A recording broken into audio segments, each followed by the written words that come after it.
I was working nights for a small municipal police unit when this happened, and the shift was supposed to stay boring. We had one patrol car down, one officer buried in reports, and I got sent on foot to check a complaint about an old white van circling the secondary road by the cemetery. The caller said it kept passing her house after midnight. So my plan was simple: walk the loop, catch the plate, move the driver on, and clear the call. This happened a few years ago, and I still do not know what it was. It was around 2 in the morning, and that road had gone dead in the way small roads go dead after midnight. No traffic, no voices, just wet asphalt, stone walls, and my radio hissing against my vest. I had my baton, my sidearm, and that dumb confidence you get when you're young enough to think a uniform changes what can happen to you. The first time the white Citroen C15 passed, I barely cared. It was old, square, dirty on the side panels, the kind of van people keep alive because somebody can still fix the engine. 3 people were inside: driver, front passenger, and a third shape sitting too far forward between them. It went past at normal speed and turned down the lane behind the cemetery. Dispatch asked for the plate, and I said I would get it if the van came back. I was not scared then, just annoyed because most night calls in places like that end with you feeling stupid for showing up. 2 minutes later, the same van came back from behind me, and this time it passed slower. I turned toward the road and tried to catch the plate, but the rear was smeared with mud and the lamp over it kept flickering. The passenger looked straight ahead, the driver kept both hands high on the wheel, and the third person leaned between them without moving. I told dispatch the vehicle had made a second pass and might be avoiding identification. She asked if I wanted another unit, and I said not yet because I did not want to be the rookie who called backup over a shitty farm van. That was pride, not judgment, and I know that now. The Citroen appeared a third time from the opposite direction. There were a few little lanes around there, but nobody loops them by accident at 2 in the morning. It passed me, vanished, and came back through the last place it had seen me walking. That was when the call stopped feeling like a complaint and started feeling like a game I had not agreed to play. I stood under the streetlight near the stop sign so the driver could see the uniform. I wanted him to stop like a normal person or leave like a normal coward. Instead, the van rolled up to the junction and sat there for maybe 10 or 15 seconds. There was no traffic, no pedestrian, no animal crossing the road. The engine idled, and the cab sat angled enough that I could see all 3 heads turn in my direction. Not one after another, but together, slow, like somebody had counted them in. I asked dispatch to start another unit my way, and she asked what had changed. I hated that question because nothing had changed in a way that sounded official. No weapon, no threat, no broken law I could name. Just 3 people in an old white van staring at me like they had found exactly what they came to find. The van pulled away before I reached it, and I walked after for a few steps before every part of me said not to follow. Cops are supposed to move toward things, but that night my body told me the road was bad, and for once I listened. I slipped through the cemetery gate because the latch was loose, and I remembered that from an old vandalism report. I moved behind the first line of graves, crouched down, and killed my flashlight. From there I could still see the road through the iron fence. The Citroen came back less than a minute later and slowed exactly where I had left the road. The headlights swept across the cemetery wall and passed over the gate. I crouched behind a stone cross and held my breath until my chest hurt. The van did not stop, but the passenger leaned toward his window and looked along the fence line. I whispered into the radio that I was observing from the cemetery, and the vehicle was continuing to circle. Dispatch went quiet, then asked me to repeat my location. I repeated it, and hearing myself say cemetery made the whole thing feel worse. The van passed again from the other direction, then again after that, and I counted because counting kept me from thinking too much. 4 passes became 5, then 6, and each time it used a different lane, but it always returned to the exact place where it had last seen me. It was not driving around the neighborhood, it was checking that spot. Dispatch told me to hold position if I felt unsafe, which sounded insane through the radio. I was a police officer hiding behind graves while an old van searched for me, and the official instruction was to hold position. On one pass, the headlights were off, and I heard the engine before I saw the weak parking lights slide along the road. The van moved slower than before, almost coasting, and it reached the cemetery gate and stayed there long enough that I thought the doors would open.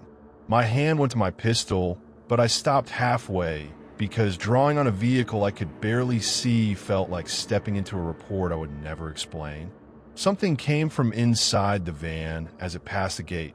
Not words or music, more like a wet, dragging sound mixed with breathing through cloth.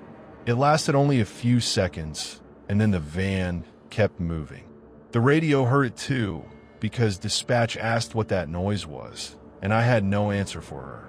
The last time I saw it, the van stopped again at the junction, and all three heads turned toward the cemetery. I had no light on, no reflective angle, and I was pressed low behind a grave marker. Still, they looked straight through the fence line, straight through the dark, straight toward me. Then the van drove off without squealing tires, without a chase, and without any clean ending. I stayed where I was until backup arrived, and even then I did not stand up right away. The other officers walked the lanes, checked the junction, knocked on 2 houses, and found nothing. I wrote the report before sunrise and made it sound calmer than it was. Suspicious vehicle, repeated passes, 3 occupants, officer repositioned for observation, area search negative. The real version was that I hid in a cemetery because something in an old Citroen C15 made every instinct in my body scream. Maybe they were lost. Maybe they were looking for someone else. Maybe they were 3 bored bastards trying to scare a cop for fun. I have told myself every normal version because normal versions let you sleep better. But none of them explain the way they looped back to the last place they saw me. Nothing really happened, and that is the part that stays with me. No one got out, no one spoke, and no one attacked me. There was no arrest, no evidence, no case file that went anywhere. Just a white Citroen C15 circling a dead road, 3 people inside, and me crouched behind a grave with my hand on my gun, realizing the badge on my chest did not mean a fucking thing. Were they just lost? Or were they looking for something?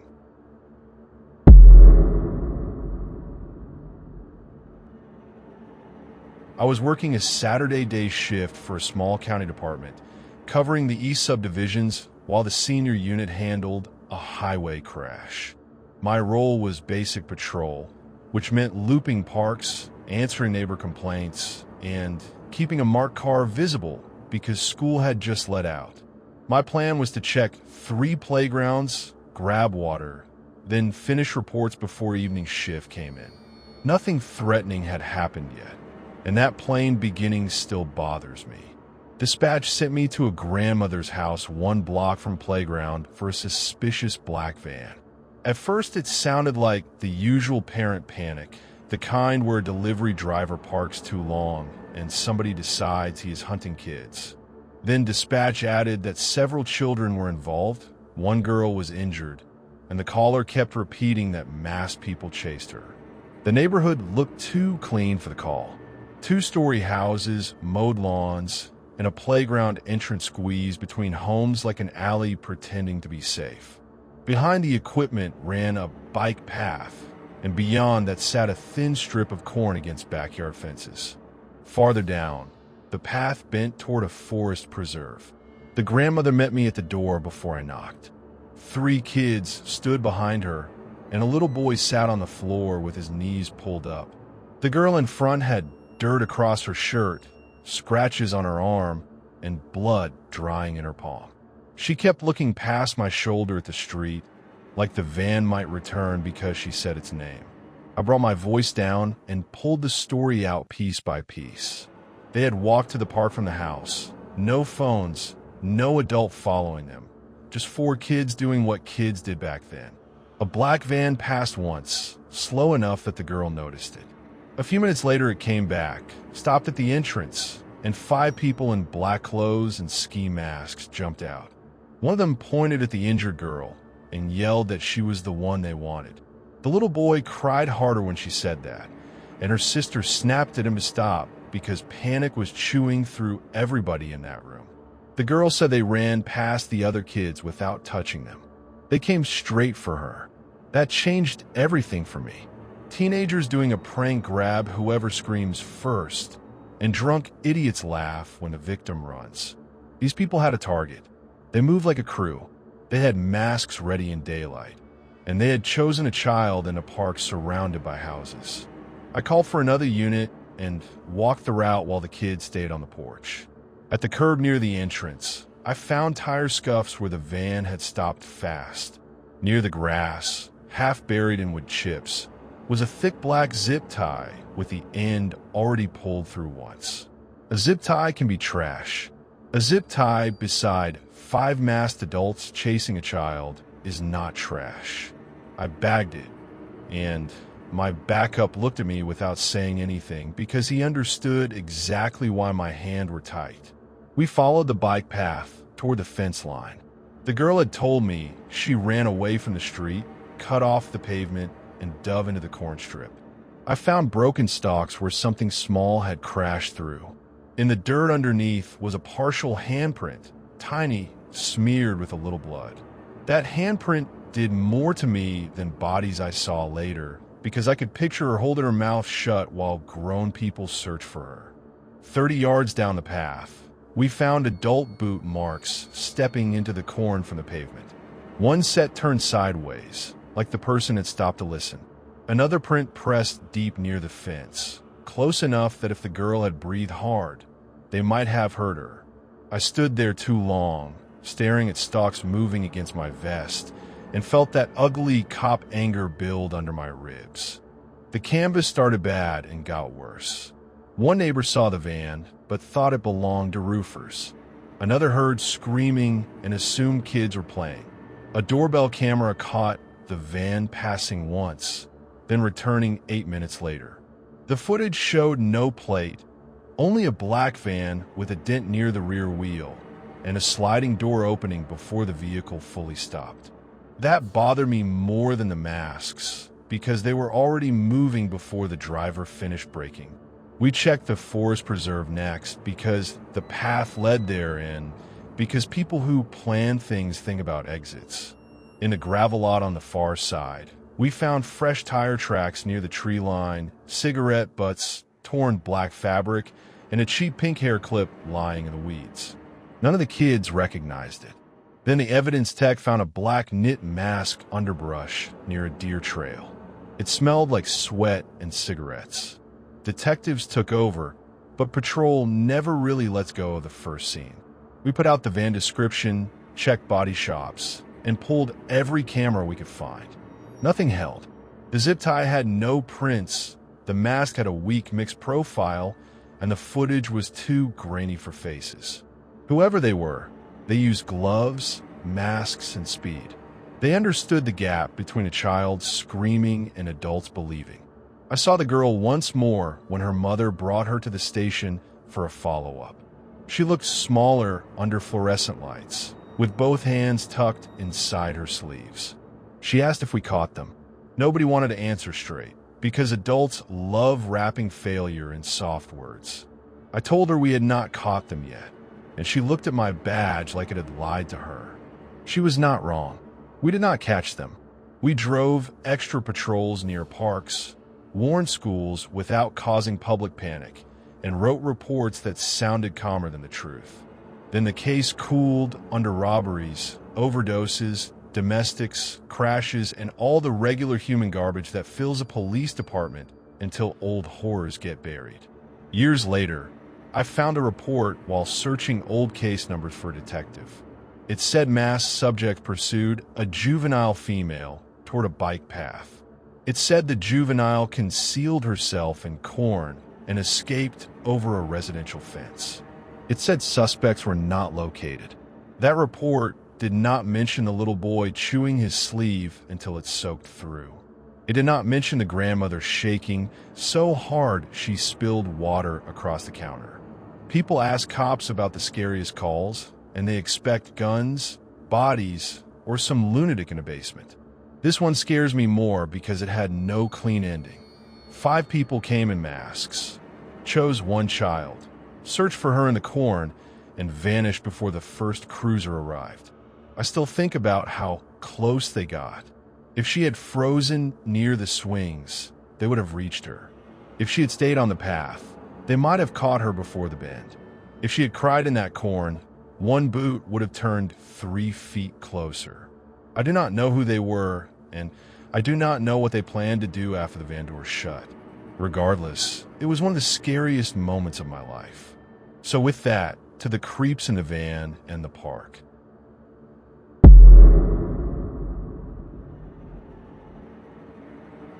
I have to give some context to start this off. I was 22, female, and living in a split rental unit where every backyard touched the next one. My 2 roommates and I shared it because rent was cheap and I had one dog who needed to go outside late every night. The garden beds behind our unit sat about 2 feet above the patio, packed with dead leaves and bushes, and my plan was simple: work, save money, avoid trouble, and move when the lease ended. The first time I knew something was wrong, I had taken my dog out around midnight. I sat in a hanging chair near the garden bed, scrolling my phone while he sniffed along the fence. Then I heard someone cough from inside the bushes. It was not a neighbor through the wall or some sound bouncing around the complex. It came from my yard, from the raised bed, maybe 10 feet away. My dog stopped moving and stared at the same corner. I waited, telling myself it was a raccoon because that was easier than thinking a person had been standing there while I sat with my phone lighting my face. Then leaves crunched under slow weight, like someone shifted one foot and tried not to make noise. I grabbed my dog, backed into the house, locked the slider, and stood there listening. After that, little things kept happening. My dog growled at the back door before I heard anything. The bushes moved when there was no wind. Once, while I washed a mug at the sink, something tapped the kitchen window and stopped before I could turn around. My roommates said the complex carried sound weirdly, and one of them told me I was making myself paranoid. The first time I called the police, I already felt stupid. I told the dispatcher I thought someone was hiding in my backyard. She asked if I could see a weapon. I said no. She asked if I could see the person right then. I said I had heard him cough and move in the garden bed. Her voice flattened after that, like she had already decided what kind of caller I was. She told me to stay inside and keep the doors locked. I asked if anyone was coming, and she said they would send a unit when one was available. That sounds like help until you were standing in a dark kitchen, staring at bushes 10 feet from your glass door, wondering if whoever is out there can hear you begging to be believed. Nobody came for almost 2 hours. By then the yard was quiet, and my roommates were awake and annoyed. 2 officers finally walked around with flashlights, checked the gate, and looked into the garden bed without stepping far into it. One said there was no forced entry. The other said animals make strange sounds at night. I tried to explain the cough and my dog's reaction, but they were already half gone in their heads. They left after taking my name and telling me to call again if I saw someone. That was when the fear changed shape. It was not just the bushes anymore. It was knowing that unless I could drag a man out by the collar and place him in front of them, nothing counted. I filmed the yard through the glass after that. I took pictures of pressed leaves and muddy marks on the raised bed. I bought a cheap motion camera, but the bushes blocked the corner where the sounds came from. I kept notes with dates and times, and the list got so long it made me feel crazy. Then the white light appeared. I was closing the slider after taking my dog out when I saw a small coal dot inside the bushes. The streetlights behind our unit were orange, and we had no garden lights, so this thing did not belong there. It looked like a phone screen covered by fingers or a tiny camera waking up. I called again because this time I had seen something. The dispatcher asked if I was in immediate danger. I said somebody was in my garden watching my door. She asked if I could describe him. I said I could describe the same corner, the same noises, and the white light I had just seen. Then she asked if I'd been drinking or taking anything. That question made me so angry I stopped shaking. I told her I was sober, I was inside, and there was a person in my damn yard. She said officers were tied up with priority calls and told me to remain inside. I asked what I should do if he tried the door. She said to call back if that happened. A patrol car came 40 minutes later. The officers shone lights from the patio and said they did not see anyone. One told me my camera was pointed wrong. I asked them to check behind the fence, and he said they could not go onto another property without seeing a suspect. Then they left, and the garden bed stayed dark. Last Friday was the night everything stopped being maybe. I stood by the slider with my phone, recording instead of sitting down. My dog sniffed the patio, then backed into my legs so hard I nearly dropped the leash. The shrubs lifted in the corner, not from wind, but from someone rising and lowering again. The white light blinked once, pointed straight at me. I pulled my dog inside, locked the door, and grabbed the curtain. Before I could close it, 2 fingers tapped the glass. Not hard enough to break anything. Just tap, tap, like someone reminding me he was still there. I called 911 and told them someone was at my back door right now. The dispatcher told me to calm down so she could understand me. I said I was calm enough, and if someone came through that door, the recording would show I asked for help before it happened. She got quiet, then said officers were on the way. While I waited, the slider handle moved. It pushed down slowly, stopped against the lock, and lifted back up. My dog barked until he gagged. My roommates came out crying and yelling at me to do something. I called 911 again, and a different dispatcher answered like none of this had happened before. I told him the handle had moved. He asked if the person was inside the home. I said not yet. He said officers had been dispatched. I asked if I should leave through the front door. He said I should not go outside if I believed someone was on the property. That was when I understood the trap. Stay inside, but wait. Do not go outside, but hope the lock holds. The police arrived 26 minutes after the handle moved. By then, the yard looked empty, which was all that mattered. One officer found marks near the slider track and said they could be old. Another pushed one branch aside with his flashlight and stepped back. Then one of them asked why I kept going outside if I thought someone was watching me. I stared at him because my dog still needed to pee, because I still lived there, because I had already done the thing everyone tells you to do. They told us to contact the landlord about trimming the bushes and maybe buy stronger outdoor lights. After they left, my phone buzzed from an unknown number.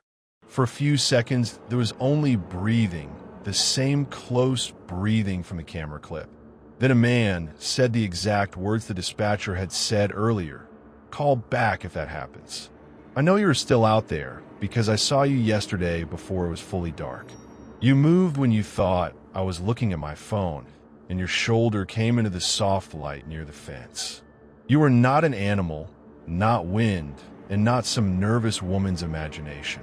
I'm calling the police, but there is no help. They come after you leave, look where you are not, and write reports that do not stop anything. I know you're watching me as I type from the safety of my living room, because the white light just blinked from the raised garden bed again, lower than before, closer than before. I know because my dog is pressed against my legs and shaking. So to the person watching from my garden, please go away.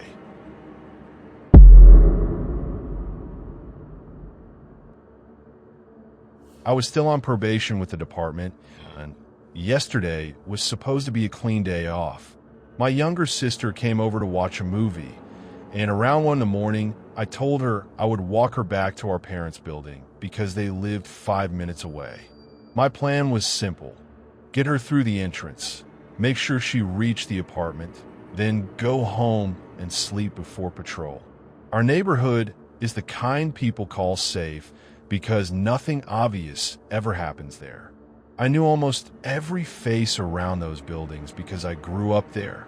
My sister told me later that she felt wrong the second we stepped outside. She did not say it then. We walked anyway, talking quietly because the whole street was asleep. The walk stayed normal until we reached the alley that leads from the main street to my parents' entrance. Right before we turned in, I saw a man coming from the opposite direction. He looked at us, changed his path immediately, and stepped into that alley before we did. That was the first thing that hit wrong. He saw us, then made the turn like our arrival had triggered him. He was maybe 50, heavy through the shoulders, wearing a dark jacket zipped high. In his hand, he carried a 2-liter plastic bottle with no label, full of white liquid that moved too thick to be water.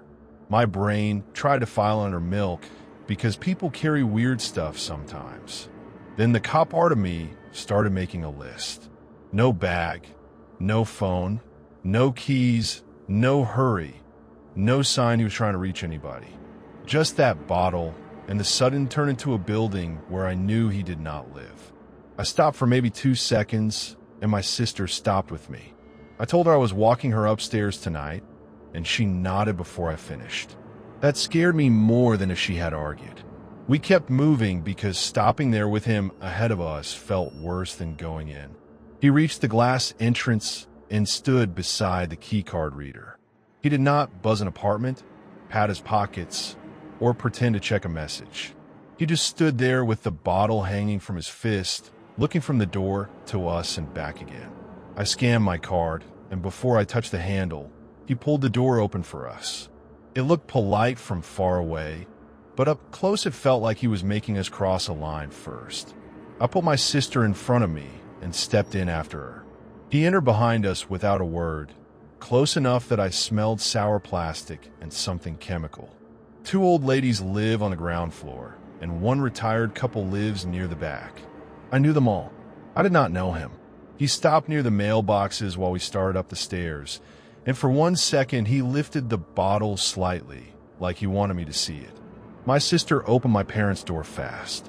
I watched through the stair rail because I wanted to see which apartment he went to. He did not go to any apartment. He stood in the lobby with his head tilted up, staring at me like he had already decided what kind of report I would write. We got inside, locked the door, and listened. There were no footsteps, no knock, no door opening, no neighbor voice. After maybe half a minute, the main entrance opened downstairs. The magnetic lock clicked, then the outside door shut. He had followed us into a secured building, waited below us in silence, and walked back out. My sister asked what the fuck that was, and I had no good answer. She shoved a corkscrew into my hand because she did not want it going back down empty. It felt safer than carrying my off-duty pistol into a stairwell over something I could not explain. I went down alone, slow enough to hear everything. The lobby was empty. The ground floor doors were shut. There was no bottle near the bins, no white spill, no delivery outside anybody's door. I stepped outside and looked both ways down the street. Nothing moved except a traffic light changing for no cars. Then my police radio crackled from inside my jacket. I had forgotten it was clipped there because I was off duty and half asleep when we left.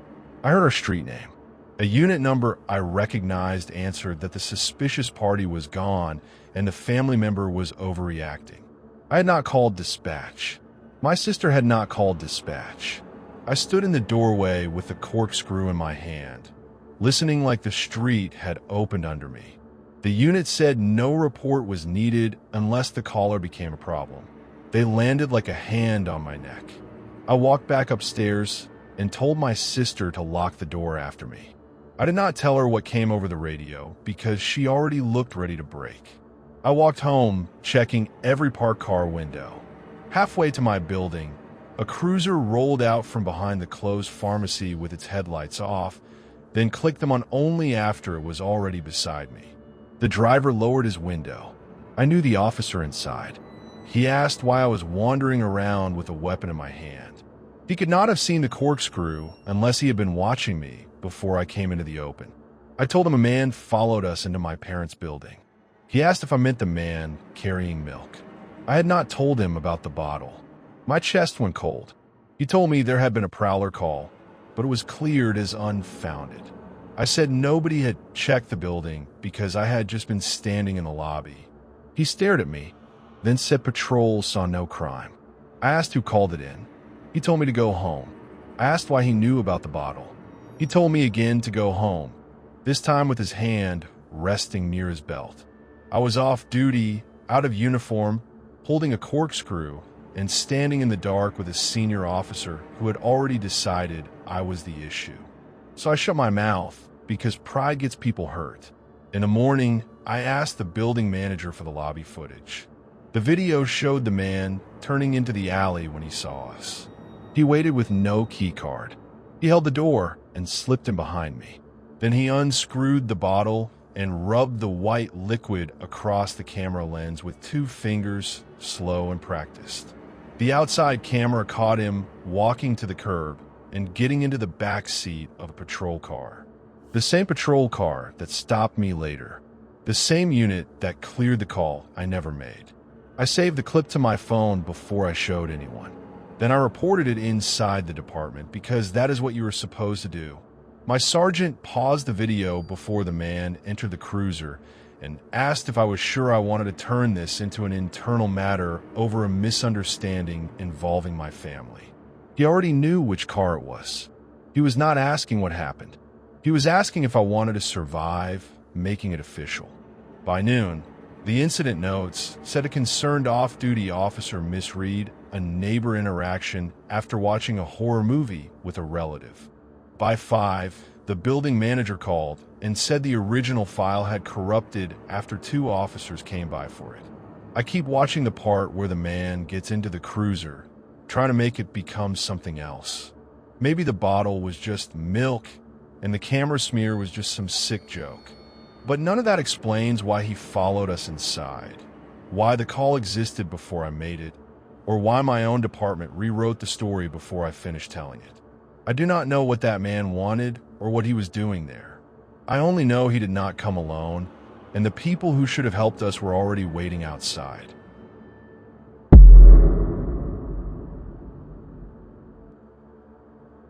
So last week my sister and I got home from the bar around 7:30, maybe closer to 8 because she had a shitty week and wanted 2 drinks. I was 21, same as her, and I had just started as a probationary police officer, still new enough to get stuck with paperwork.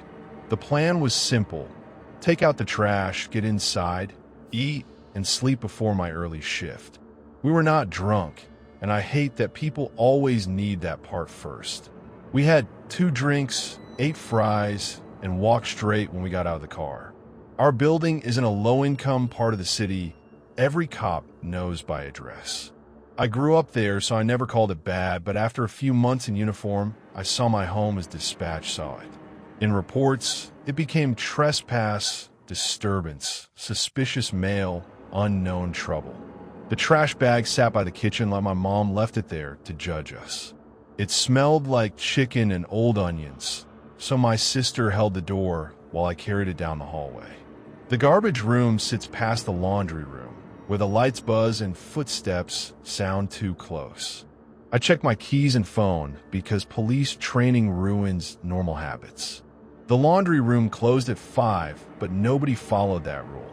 A man stood inside near the folding table with no basket, no detergent, and no clothes. He leaned against the wall like he had been waiting for someone.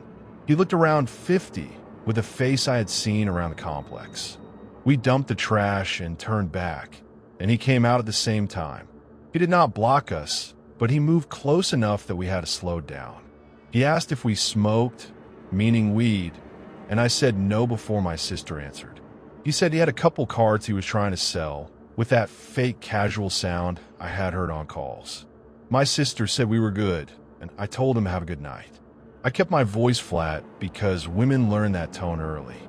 We reached our apartment, and my sister stepped inside first. I had 1 foot in when he asked if he could ask me something. I should have shut the door, but off-duty makes you stupid because you want normal rules to matter. I kept the door open only a few inches and leaned my head out. He asked if I was single. I thought I misheard him because it was so sudden and gross.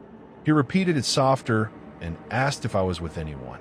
I told him yes, because some men here know as a place to begin. He apologized, but looked past my shoulder before leaving. He looked into my apartment, not at me. I locked the door in deadbolt, and my sister laughed because fear sometimes comes out like that. My mom asked what happened, and we told her some creep tried selling us carts and asked if I had a boyfriend. My mom did not laugh. She told us not to walk that hallway alone at night.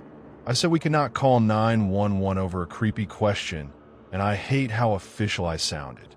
Later, I realized where I'd seen him. He smoked behind the next building with a girl I knew from school.